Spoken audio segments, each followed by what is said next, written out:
Hi again, and welcome to Storytime with Nana Lynn and Glow. We are now working on Chapter 6 of The Unwanted Kitten, and this one is called Making Friends. Sky woke up and yawned, stretching her paws lazily. Then she opened her eyes wide, remembering where she was, Lucy's house. The thought of Lucy made her sit up eagerly. Lucy! Where was she? Last night Lucy had cuddled her to sleep on her knee, but now she was back in her basket. Sky hopped out and went to sniff at the kitchen door. She looked up at the handle thoughtfully. Her mom could jump and open door handles, but Sky wasn't big enough yet. She prowled up and down impatiently. Maybe Lucy would be down soon and she'd have someone to play with. When Lucy's mom came downstairs, Sky wove around her feet, almost tripping her up. But Lucy's mom just laughed. "Are you starving, Sky? Poor kitten, here you go."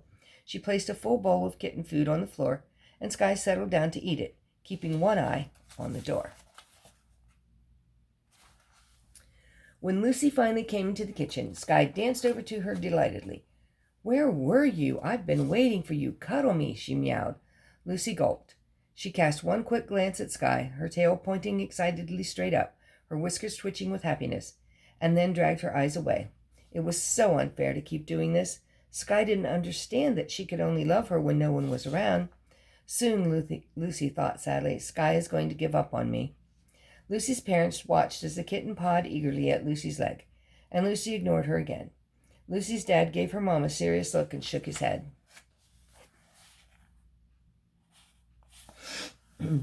Sky gazed up at Lucy. After last night, she'd been sure that Lucy wouldn't act all strange and cold again. Her tail hung low as she slunk miserably back to her basket, ignoring the rest of her food. Lucy didn't touch her breakfast either. "Wow, you must be starved," Izzy said, watching Lucy munching swiftly through an apple at recess. Lucy nodded, swallowing. "Didn't eat much for breakfast." "Well, we've got PE right after, so you better have this as well."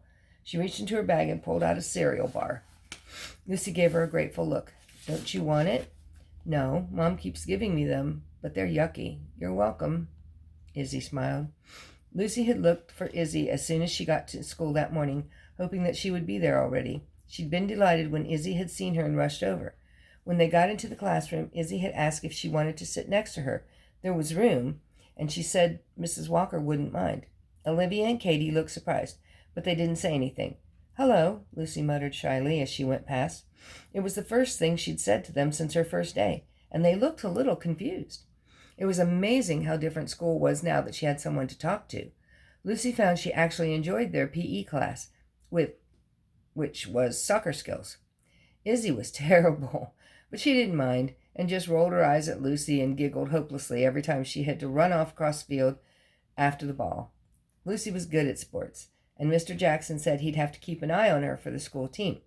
Lucy couldn't help feeling a bit excited. When Lucy's mom came to pick her up, she was amazed that Lucy came running across the playground to her, rather than trailing slowly out after everyone else. She was with a pretty red-haired girl who had a massive grin on her face.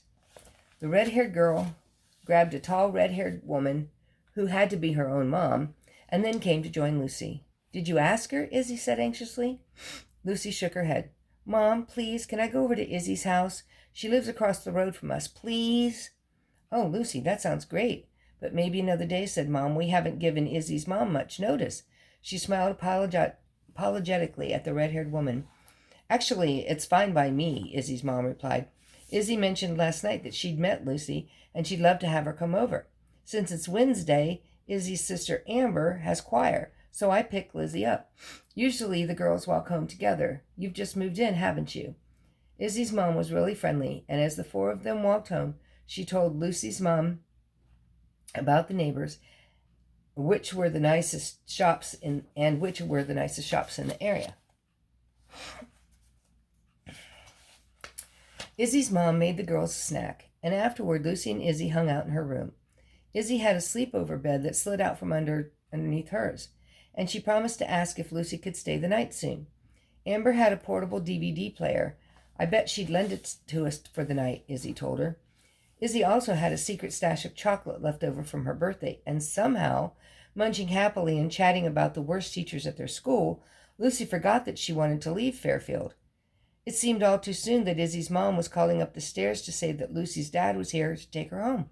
See you tomorrow, Izzy waved cheerfully as she crossed the road. Hey, ask your mom if you can walk to school with Amber and me. Lucy nodded and waved back. I will, promise. Lucy walked into the kitchen, smiling happily to herself, and then stopped. Mom and Dad both had serious faces. What is it? She asked anxiously. Lucy, Mom and I have been talking about Sky. Dad's voice was sad as he looked over at Sky's basket. Lucy looked too. Sky was curled up fast asleep. She was so cute. We really hoped that having Sky to play with and take care of would make you feel better about the move. We know you're missing Ellie and the others, Dad sighed, but I'm sure you'll settle in after a while. Izzy seems very nice. It's great that you're starting to make friends with her. Where is Dad going with this? Lucy gazed at her parents. Anyway, it looks like we made a mistake with Sky. We should have talked to you about it first before we went ahead and brought her home. Lucy blinked. She could see that Dad was telling her something important, but she couldn't quite seem to understand. Sky was a mistake? Lucy started to feel scared. She looked at Sky, who was still asleep in her basket. Although she'd wriggled around and was now lying on her back with her paws in the air, she looked like a toy kitten. Dad smiled sadly as Sky let out a sleepy half-meow, half-purr. Luckily, the breeder we got Sky from has been very understanding. Tomorrow evening, Mom will take Sky back. That's the end of our chapter. So next time, we will do chapter 6, and we'll find out what happens. We'll see you in the next video.